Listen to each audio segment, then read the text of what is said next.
a large European family where everyone is forced to suffer because of not-so-smart relatives. The European Union is increasingly sinking into the abyss of uncontrolled stagnation. Among the culprits, of course, Russia is often mentioned in the West. Allegedly, its treacherous attack on Ukraine disrupted the usual way of life. They just forget to mention the real causes of the conflict and ignore the log in their own eye. Attempts to bring all Union countries to a unified policy, so to speak, to cut everyone with the same comb, did not bring the desired results, but only worsened the situation. This is about total decarbonization, the green agenda, and other quirks. And also uncontrolled migration, the so-called open-door policy. Hundreds of thousands of hungry and unintegrated mouths are now fed at the expense of law-abiding taxpayers. And the sanctions and voluntary refusal of Russian oil and gas seem to be the final nail in the coffin of the once flourishing economy. But Western politicians are ready to sit in the swamp until the end, thinking that life outside the comfort zone does not exist. So they can keep sinking and dragging others down. The paralysis of the European economy is largely related to the Ukrainian conflict. In reality, the societies that are stressed and destroyed due to sanctions are European societies. Europe and the West, in general, are losing in the civilizational conflict. Europe is collapsing. If we consider the war as an economic clash between Russia, relying on several other countries, and what the Russians call the collective West, it is clear that the existence of disintegrating societies or political systems in the Western world has strategic significance. This is where we are one of the weak links. And today, unexpectedly, car manufacturers have become the weak link in the European economy. According to Bloomberg, almost a third of the main car factories of the 5 largest European companies, BMW, Mercedes-Benz, Stellantis, Renault, and Volkswagen, faced underutilization in 2023.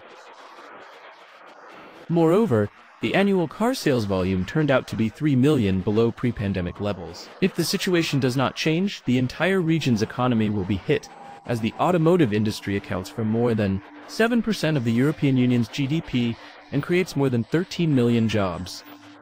Especially tough times are now for German Volkswagen. They announced plans to close 2 factories. The company's management called the radical measures inevitable, citing competition with China, high energy costs, and a difficult economic situation. They are losing sales even of electric cars produced in China. There is very fierce competition, let's call it a price war. Therefore, Volkswagen also has to adjust prices in Germany, which means losing money. About 120,000 people might end up on the street, who will surely thank their authorities for the green agenda. In Berlin, they decided to switch everyone to electric cars simply by issuing a decree and turning against internal combustion engines. But the drivers were against it. They are already having a hard time, as well as the employees who are facing the threat of layoffs. The situation is definitely tense. No one knows where this journey will lead us. And we, as contract workers, will probably be the first to have to terminate our employment. It will be difficult for us to find a suitable job with a salary that would support our livelihood. However, Volkswagen is saying goodbye to production not only in Germany. Recently, the management of the concern, which includes Audi, announced the closure of this brand's plant in Belgium, with subsequent relocation of production to China. In Brussels, employees have already stopped receiving salaries, and they did it quite disrespectfully, sending notifications. In response, they started an indefinite protest, literally seizing the production. My feelings, I am very angry. I am angry about everything that is happening, about the decision to close. If there were at least an alternative to my job, but I don't believe in it. There are plenty of other examples, though not as large scale, but eloquently speaking of the great economic difficulties of the old world. Hundreds of enterprises are about to end up on the sidelines of history. French Michelin announced the closure of 3 of its German productions. The largest chemical concern, BASF, is stopping, and Poland, for example, will soon lose 2 Beko appliance factories. The European management of the company made this decision due to economic problems that have been ongoing for several years. Next year, about 2,000 people will be laid off. Layoffs are also expected for kilt lovers. According to The Independent, the last oil refinery in Scotland will close in 2025. Petronas confirmed plans to shut down its facility. About 500,000 people will go to Scotland, to the labor exchange. It is reported that this decision was made due to the inability to compete with similar enterprises in Asia, Africa, and the Middle East.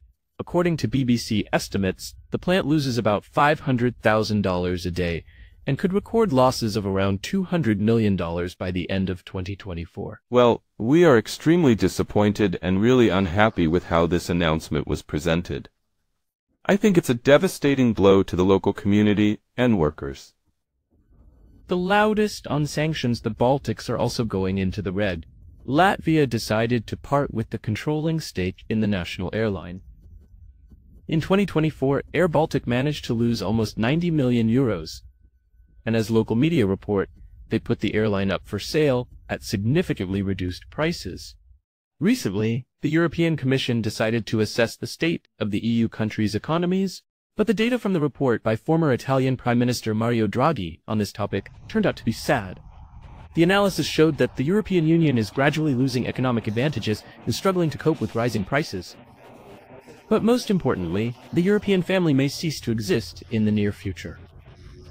Only a revision of its ambitions and a move towards accelerated economic growth can save it from collapse, as noted. And Germany may be the first in line to exit. We have never denied that Dexit, that is, here, this concept is called Dexit, that Dexit is one of the options if the European Union is not radically reformed.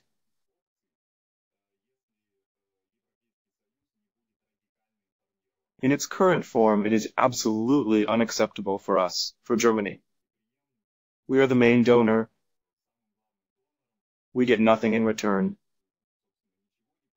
That is, a huge number of other countries are fed at the expense of Germans, at the expense of the German economy, and we get no bonuses from this project.